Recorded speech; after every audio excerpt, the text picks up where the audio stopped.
Olá pessoal, estamos aqui para continuar nossas aulas da parte de função afim. Essa é a terceira parte. Só queria fazer uma releitura com vocês de algumas coisas, só para a gente ter uma ideia do que a gente já viu, rapidamente, e passar para uma parte nova, tá certo? Vou fazer esse vídeo mais curto e vou fazer em seguida mais um vídeo. Aí vocês vão dividindo o tempo de vocês melhor, tá certo? Então, função afim, nós já vimos que a função afim, ela é do tipo, deixa eu colocar aqui uma ferramentazinha para a gente ver melhor. Ela é do tipo f de x igual a x mais b, né? Sendo f de r em r, ou seja, a função é de domínio real e contra domínio real, com os coeficientes a e b reais, certo?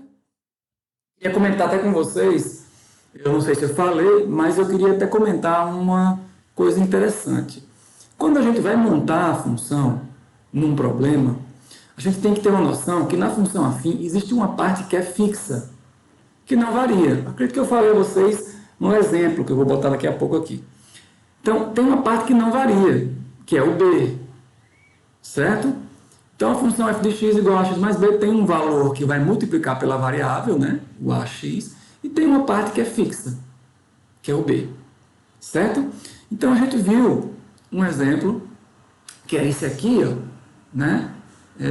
O valor da assinatura de um plano de telefone, né, era R$ 20 e tinha um custo fixo, um custo de ligação. Aliás, o custo fixo era R$ 20 e a ligação ele tinha uma cobrança de 0,05 por minuto, ou seja, 5 centavos por minuto de chamada. Então, no mês, eles cobravam, a operadora, no caso, cobrava 5 centavos por minuto de chamada e você ainda tinha um valor fixo a pagar. Mesmo que você não usasse o celular, você ainda pagaria os R$ 20, que era um valor fixo.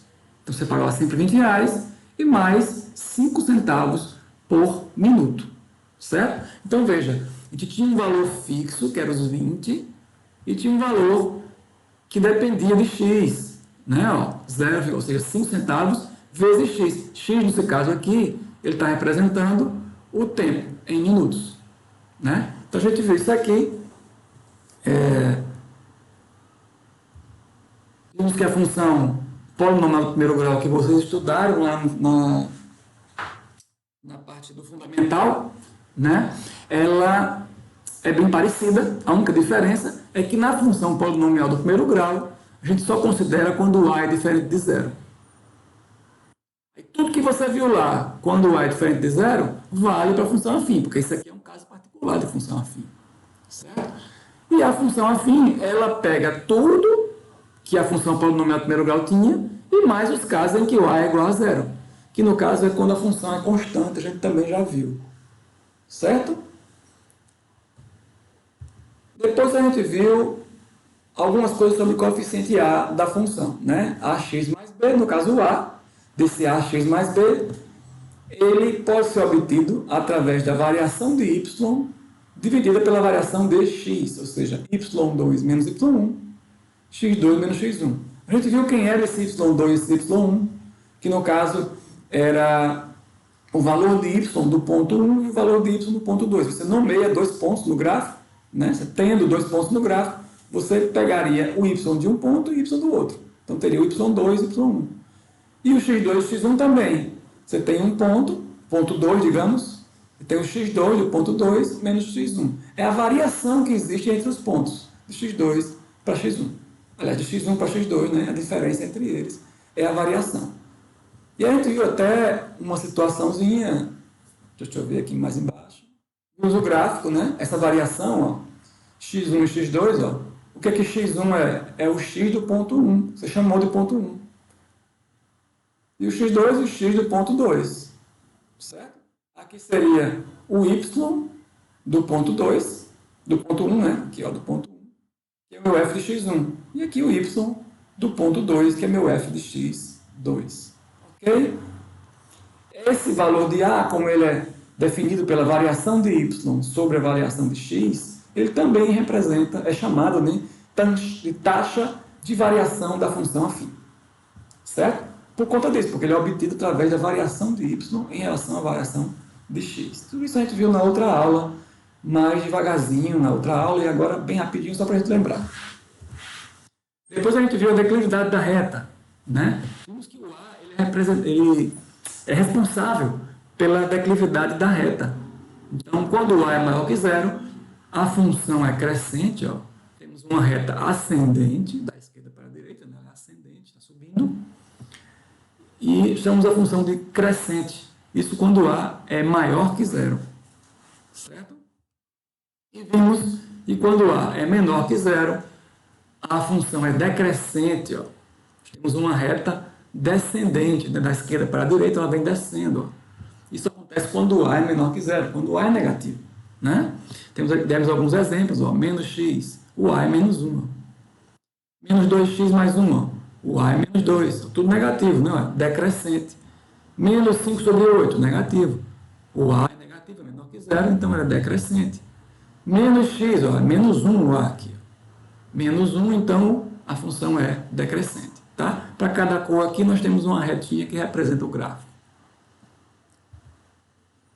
Quando o A é igual a zero, nós vimos que a função é constante, né? E o gráfico fica sendo... Justamente ele não é nem crescente e nem decrescente. Ele fica constante. Ok? Não varia a declividade, né? A declividade dele é essa aqui, ó.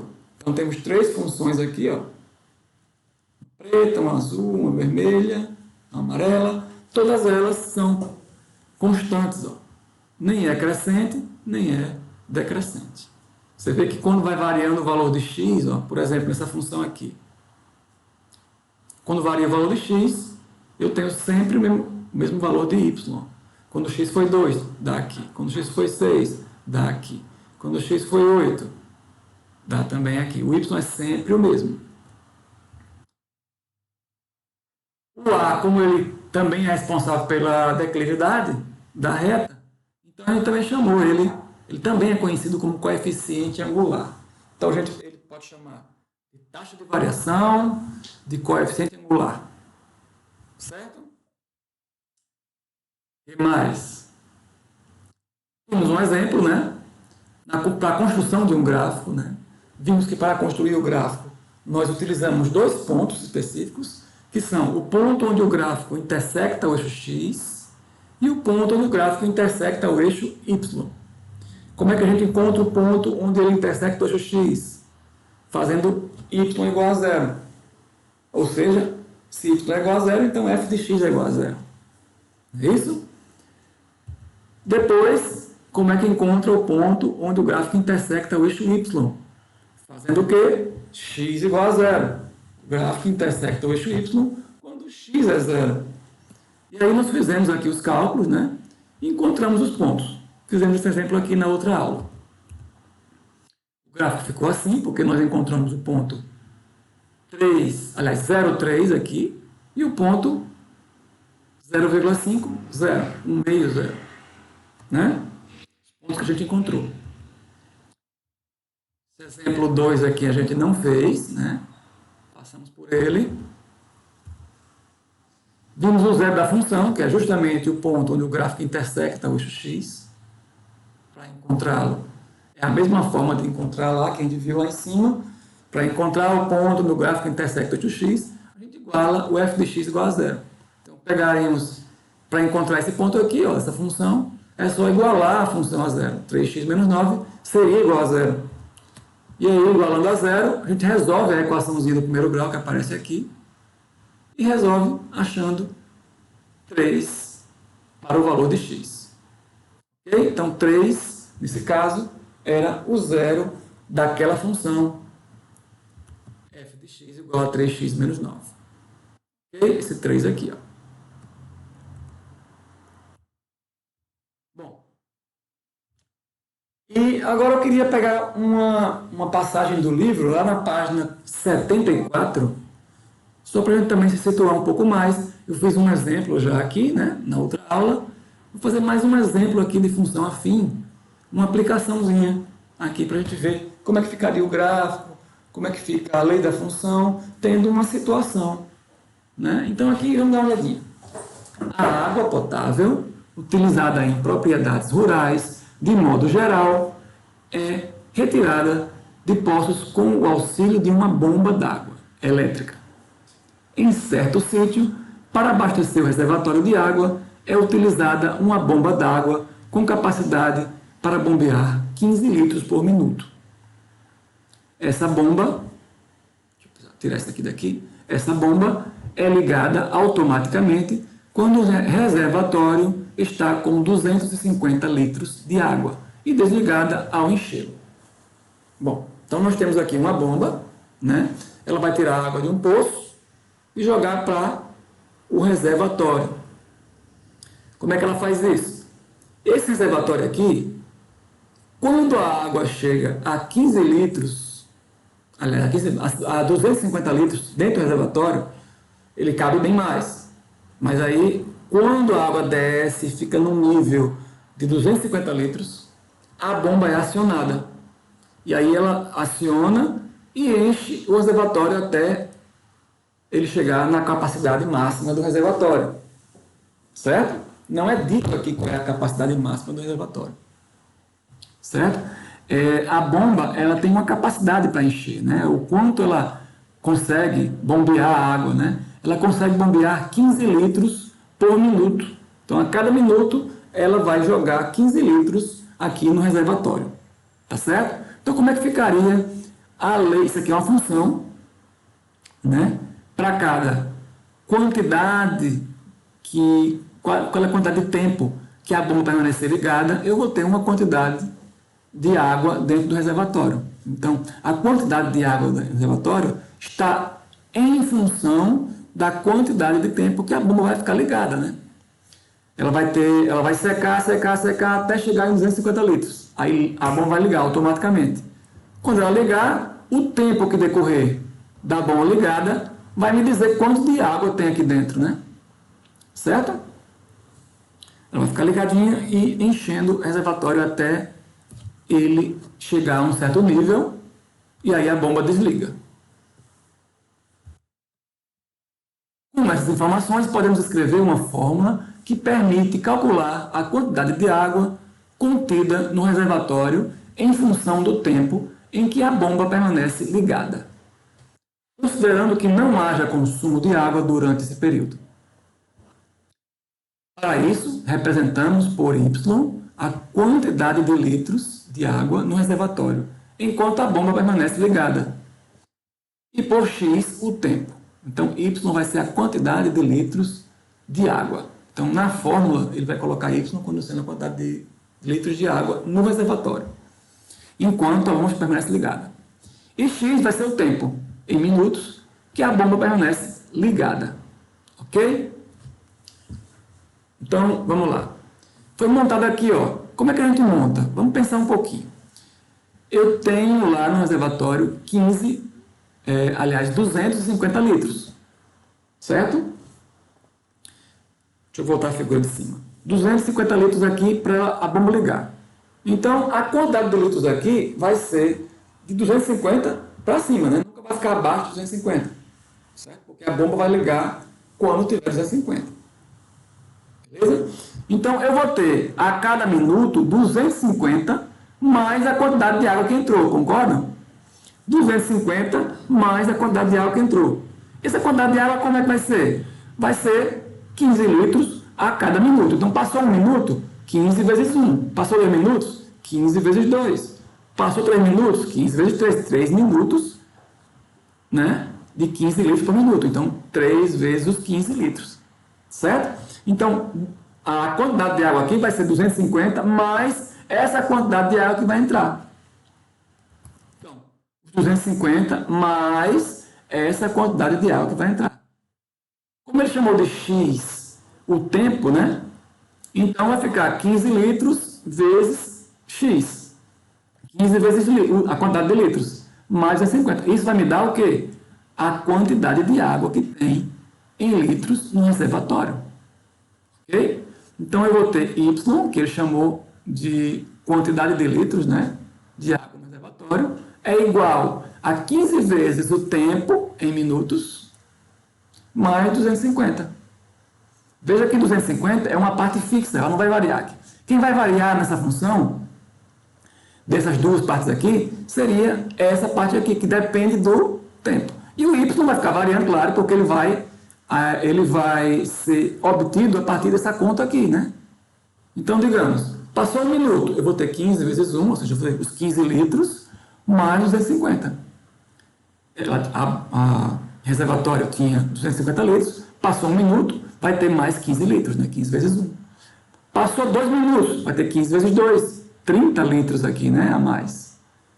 Junto com 250 litros, vai dar a quantidade de litros que tem no reservatório. E assim por diante. Então, essa formulinha aqui me dá a quantidade de água que vai ter no reservatório, né? Utilizando essa fórmula, vamos calcular, por exemplo, a quantidade de água no reservatório 25 minutos após a bomba entrar em funcionamento.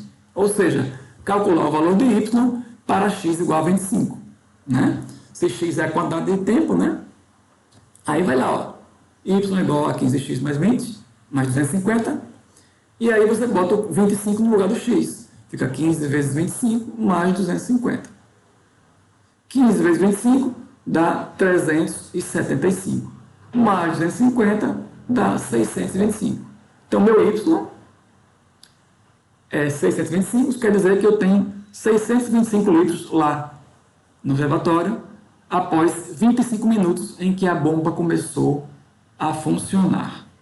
Ok? Está aqui, ó. Portanto, após 25 minutos de funcionamento, o reservatório estará com 625 litros de água.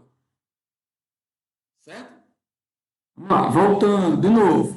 A bomba vai ligar quando o reservatório estiver com 250 litros. Chegou ao mínimo, você vai usando a bomba, né? Vai descarregando a água aqui para o uso dela. E aí, quando ela chegar e diminuir até 250, a bomba aciona. E essa bomba vai jogar 15 litros por minuto. Então, passou um minuto, ela vai jogar 15 litros. Passou 2, ela vai jogar o dobro, né? 15 vezes 2. Passou 3 minutos, 15 vezes 3. Então, se eu chamar de x esse tempo, então vai ser 15 vezes x. Mais a quantidade que já tinha dentro do reservatório, que era 250. Então, 15x mais 250. Se eu chamar de y a quantidade de água que tem aqui, vai ser y igual a 15x mais 250. Ok? E o gráfico? Bom, o gráfico, se a gente for calculando para cada minuto, né? Ó, por exemplo, aqui. X está aqui. X é a quantidade de minutos, né? Então, quando passou 25 minutos, se você jogar esse 25 aqui no cálculo, a gente vai encontrar 5 minutos, né? Passados 5 minutos no cálculo, você calculando, você vai encontrar 325 litros.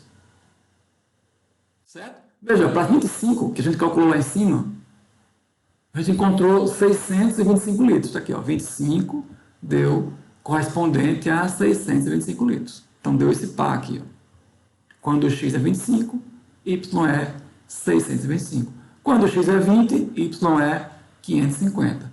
Quando o x é 15, y vai ser 475. Como é que a gente encontra esse valor? Jogando na fórmula, né? Quando o x é 10, você vai encontrar 400. Quando for 5, você vai encontrar 325. Ok?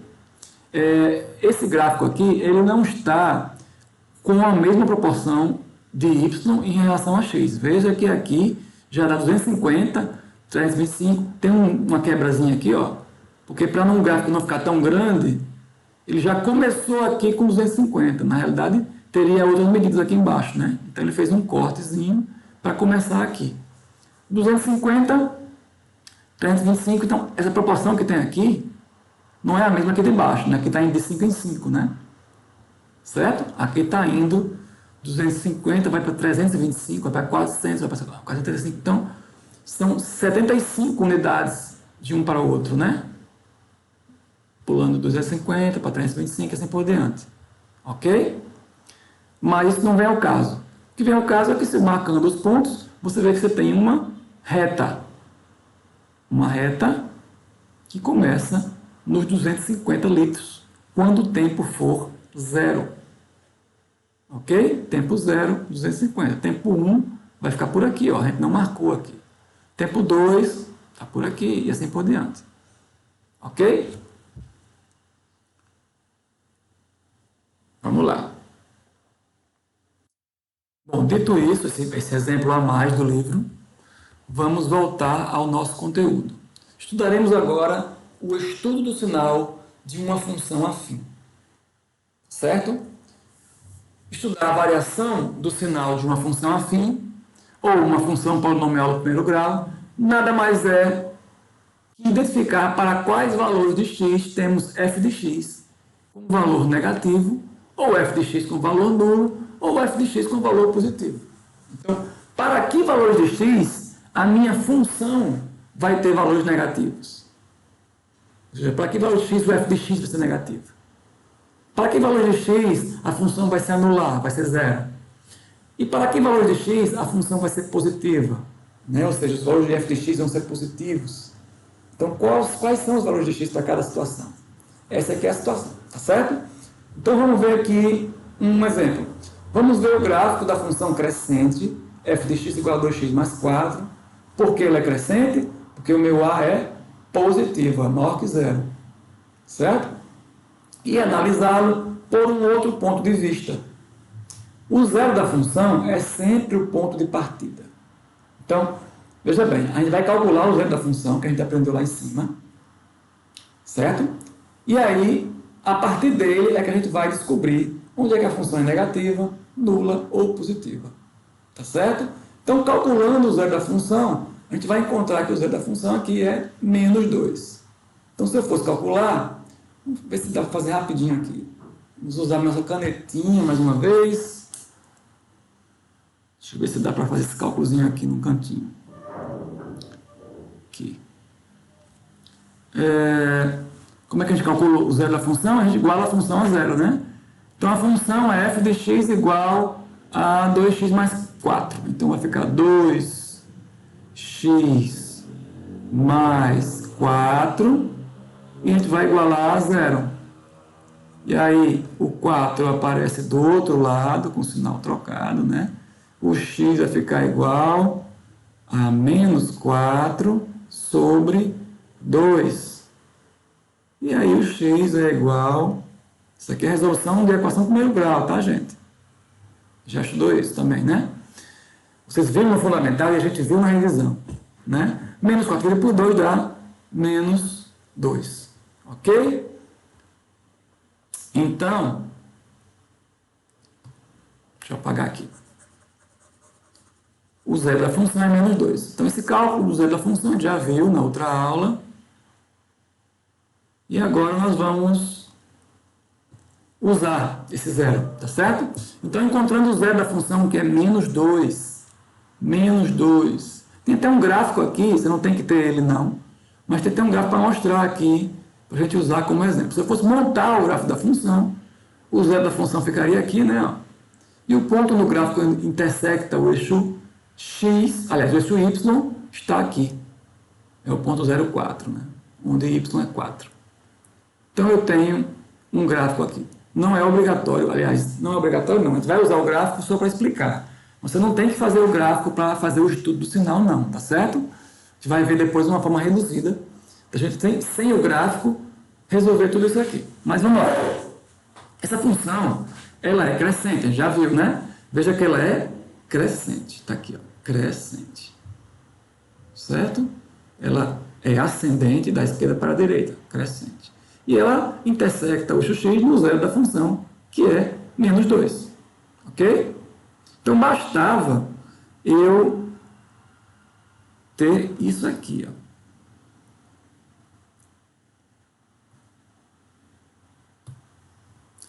Saber que no eixo x, como a função é crescente, ela vai cruzar vindo de forma ascendente, né? E ela vai cruzar o eixo x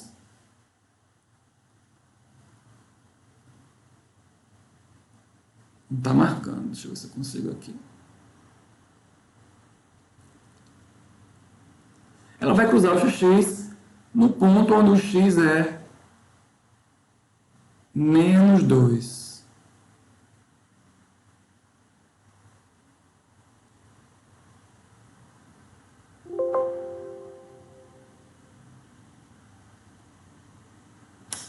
Só um instantinho, deixa eu voltar para cá.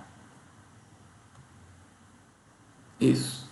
Então, ela vai cruzar o eixo x no ponto onde o x é menos 2. Certo? Então, assim, a gente, na prática, vai precisar disso aqui só. Mas para explicar o uso disso aqui, vou fazer com um gráfico completo para a gente ter uma noção melhor, tá certo? Para a gente entender melhor o que está acontecendo. Vamos lá. Está aqui o gráfico. Deixa eu usar aqui. Pronto. Está aqui o gráfico, ele vai cruzar no menos 2, que é o zero da função, calculamos, de forma ascendente. Perceba que à esquerda do menos 2, qualquer valor de x que eu pegar, para ele eu vou encontrar um valor de y negativo. Ó, porque o gráfico está aqui embaixo. Ó. E veio para cá. Ó, encontrei o menos 2. Então o par do menos 3, o par quando x for menos 3 é menos 2. Se eu pegasse menos 4, o par dele seria lá embaixo também. Seriam sempre valores negativos, não é isso? Então a gente pode dizer que quando o x for menor que menos 2, ou seja, está à esquerda do menos 2, quando ele for menor que menos 2, a minha função assume valores negativos. O meu f de x, que está no eixo y, sempre vai ser negativo. Compreende? Então, assim, valores menores que menos 2 vão me dar um valor de y negativo, um valor de f de x negativo. Certo? Então, f de menos 3 vai dar menos 2. F de menos 4 vai dar menos alguma coisa. F de menos 5 e assim por diante. Né? Menos 2,5 vai ficar por aqui, vai dar negativo também. Então, qualquer valor que eu pegar menor que menos 2 vai me dar um f de x negativo. Dizemos, então, que nesse intervalo em que a função é menor que menos 2, a função é negativa. Tá certo? Olha lá. Coloquei aqui. Ó. Note que valores de x menores que menos 2 correspondem a valores de y negativos. Por exemplo, x igual a menos 3 tem uma imagem correspondente a menos 2. Ó, menos 3, menos 2. Ou seja, y, nesse caso, ele é menor que zero. A gente também pode dizer que o f de x é menor que zero. Por quê? Porque f de x é a mesma coisa que y. Lembrem disso. Certo? Agora, se eu pegar valores maiores que menos 2, o que vai acontecer? Se eu pegar um valor maior que menos 2, eu vou ter o correspondente dele em y vai aparecer aqui em cima. Ó, porque o gráfico está aqui em cima agora. O ponto está aqui. Ó. Então, o ponto em que x é menos 1, nele o y é 2, positivo, tá vendo? Se eu for subindo mais para cá, um valor maior que menos 2, 1. Quando eu pegar x igual a 1, eu vou encontrar y igual a quanto? 6, ó, positivo. Positivo. Se eu pegar 2, eu vou pegar lá em cima, ó, um valor positivo. Se eu pegar 3, lá em cima, um valor positivo. Então, qualquer valor que esteja acima do eixo x, em y, é positivo, né? Qualquer valor que esteja abaixo do eixo x, em y, é negativo. Certo? Então, valores maiores que menos 2 vão me dar um y negativo, ou seja, vão me dar um f de x, negativo não, positivo. Repetindo, valores maiores que menos 2 vão me dar um valor de y positivo, ou seja, um f de x positivo. Ok? Dizemos que a função, quando x for maior que menos 2, é positiva. Ok? Quando a gente fala positivo, lembre que a gente está falando maior que zero, né? Qualquer coisa que é maior que zero é positiva, não é isso? Então, ainda tem mais uma coisa. Quando o x for igual a menos 2? Eu falei, quando ele for menor que menos 2 e quando ele for maior que menos 2. E se ele for igual a menos 2, quanto é o y? É zero, né? O y é zero. Nesse ponto aqui é o ponto menos 2, 0, que é o par, né? Nesse ponto aqui, o y é 0. Então, nesse ponto aqui, a função é nula. Ou seja, meu y é 0, meu f de x é zero, e a gente também pode dizer que a função é nula. Então, o estudo do sinal é justamente isso. Saber para que valores de x a função é negativa, no caso aqui menores que menos 2, positiva, maiores que menos 2, e nula, no caso, no menos 2. Certo? Então, temos aqui, ó, resumindo, então isso aqui é a conclusão do estudo do sinal dessa função. Então, isso aqui é quer saber qual é o estudo do sinal. A função é positiva, ou seja, f de x maior que zero, quando x maior que menos 2. Então, ela é positiva quando x maior que menos 2. É negativa, ou seja, f de x é menor que zero, quando x menor que menos 2. E ela é nula quando x for igual ao menos 2. Ok? Veja bem, isso, a gente fez um estudo de uma função que é crescente. Então, por isso, pelo fato dela ser crescente, sempre que eu pegar um valor maior que menos 2, né, eu vou ter que subir para encontrar o valor de y. Eu vou ter que subir para encontrar o valor de y. Por isso, o valor de y é positivo. Deixa eu pegar aqui a canetinha para a gente...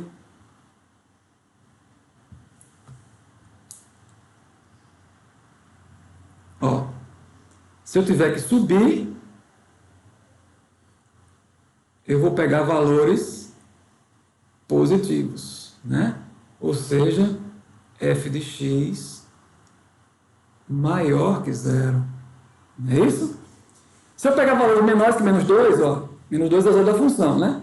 Se eu pegar valores menores que menos 2, eu vou encontrar valores de y para baixo, né? Deixa eu colocar só assim, a setinha aqui.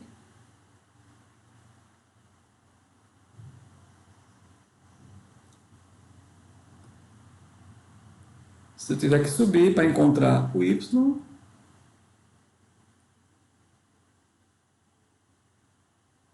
valores positivos. Se eu tiver que descer,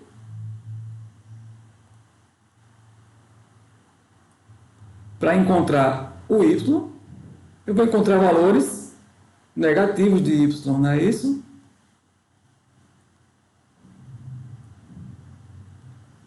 Por isso que antes do menos 2 a função é negativa, tá certo? Isso, ó, a função é crescente aqui, né? Nesse caso, a gente pegou uma função crescente porque o a era maior que zero, lembra? Quando o a é maior que zero, a função é crescente. Certo? Vamos ver o que acontece quando a função é decrescente?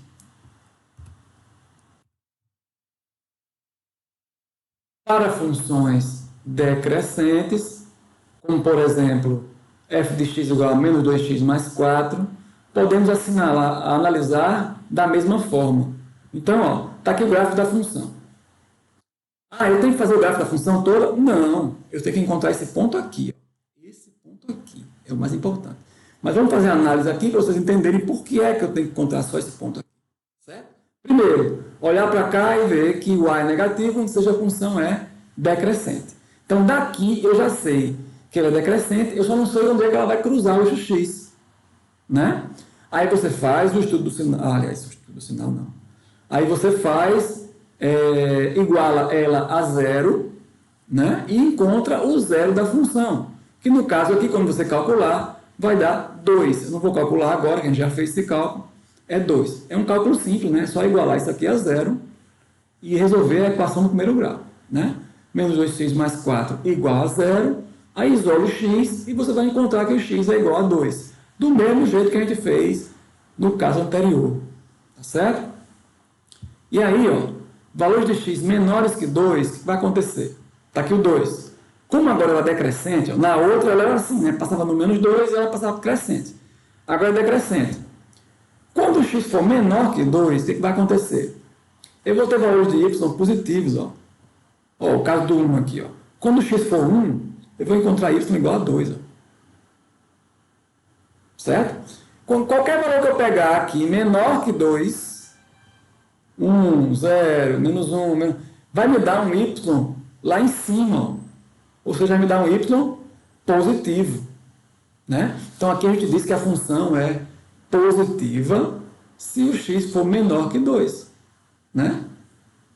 Ou, se quiser dizer assim também, quando o x é menor que 2, a função é positiva, né? A gente diz que o y, quando o x é menor que 2, é maior que zero. Ou também diz que o f de x é maior que zero, né? Por isso que eu coloquei aqui, ó, y maior que zero, ou f de x maior que zero. Então, nesses casos, onde o x é menor que 2.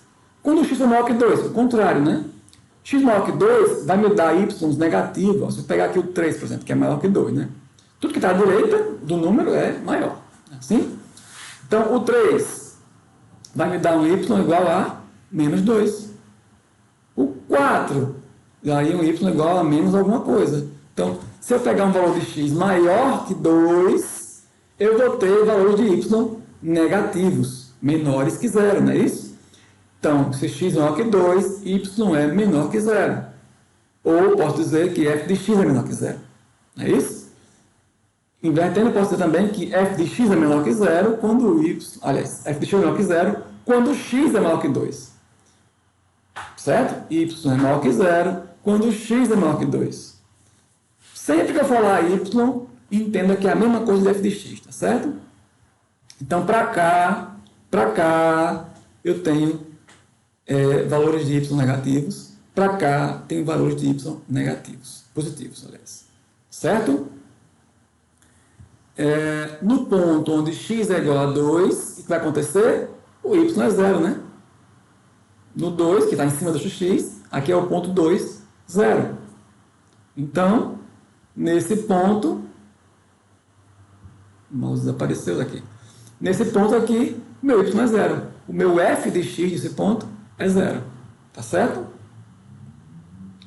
Tá aqui, ó. Então, o estudo do sinal vai ficar como? A função é positiva, ou seja, f de x maior que zero, quando x menor que 2. Ó. X menor que 2, ela é positiva.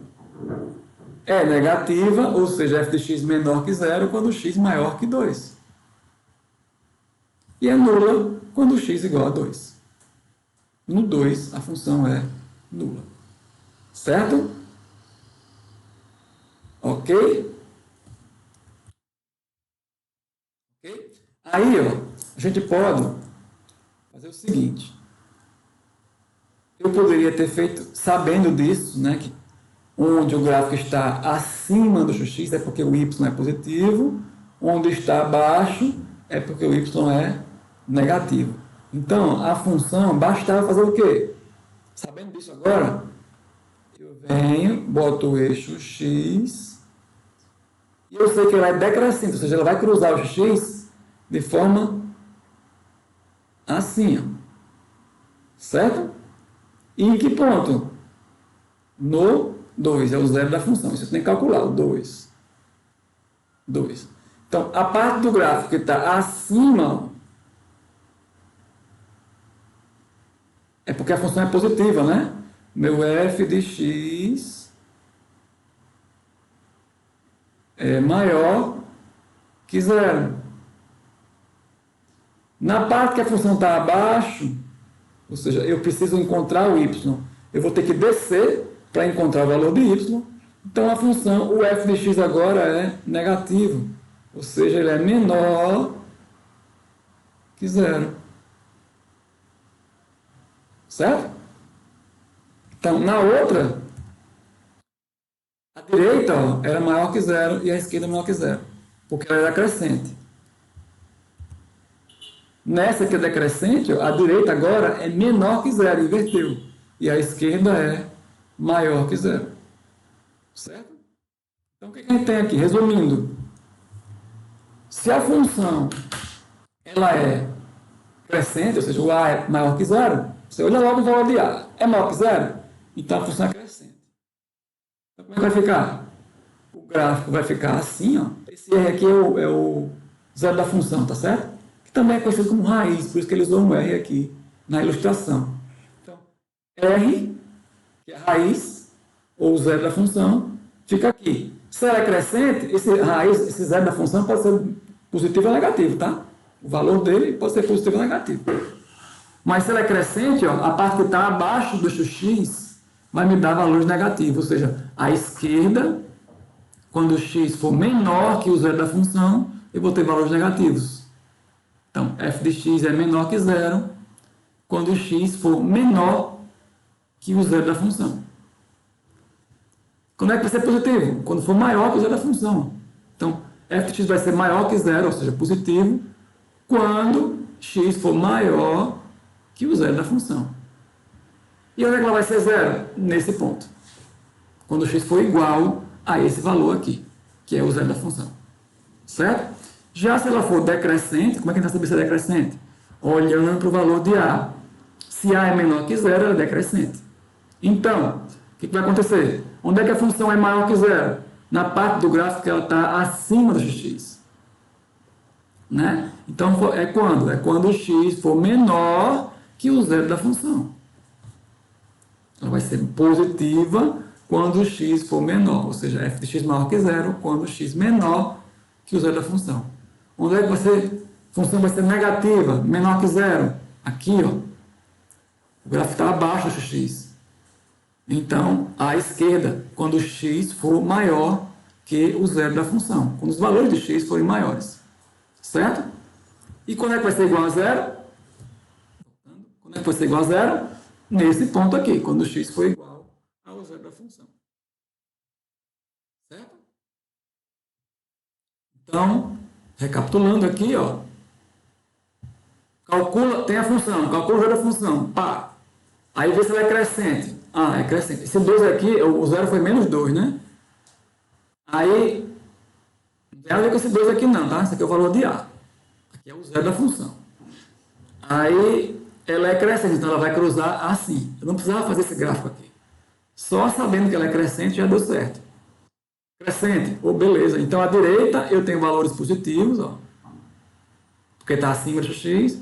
Ou seja, à direita o f de x é maior que zero e à esquerda o f de x é menor que zero. Então, quando o x for maior que menos 2, eu terei f de x maior que zero. Ou então você pode dizer, como está aqui, f de x vai ser maior que zero quando o x for maior que menos 2. E quando é que f de x vai ser negativo? Vai ser menor que zero? Quando o x for menor que menos 2. Por quê? Porque eu tenho que descer para encontrar o valor de y. Certo? Beleza? O mesmo raciocínio do outro lado, na outra. Só que agora ela é decrescente. Então, a parte que está acima do x está do lado esquerdo. A função é positiva aqui e negativa aqui.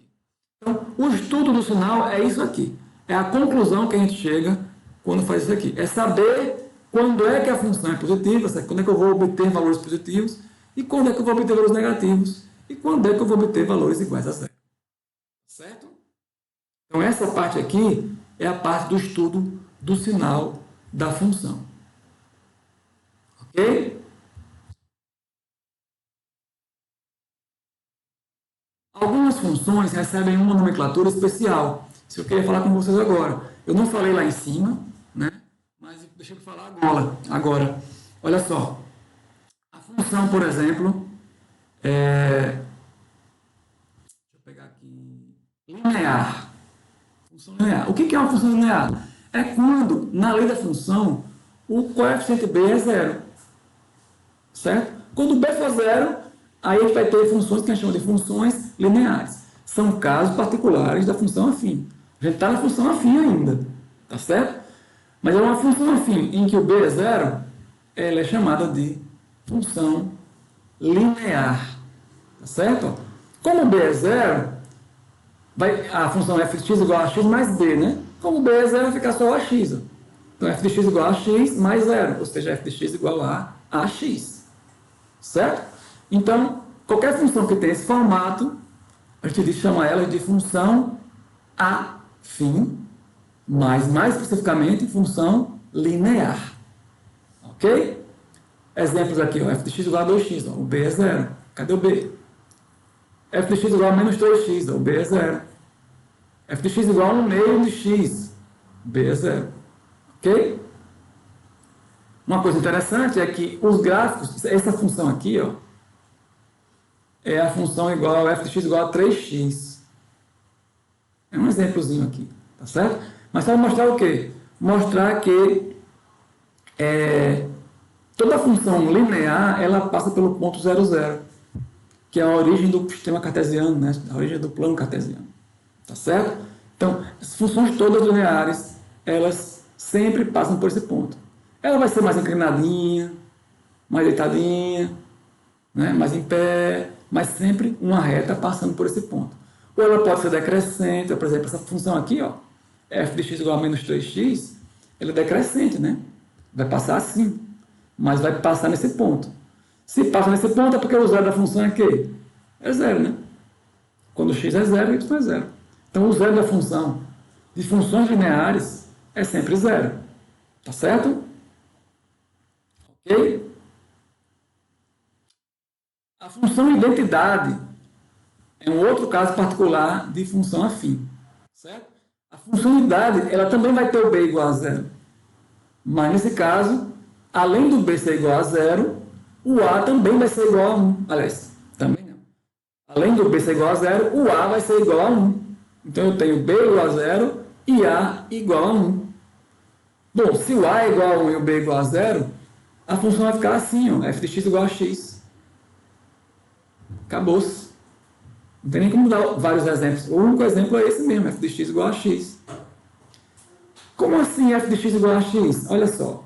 Se o x for menos 2, vai estar f de menos 2 igual a menos 2, porque repete aqui. Ó.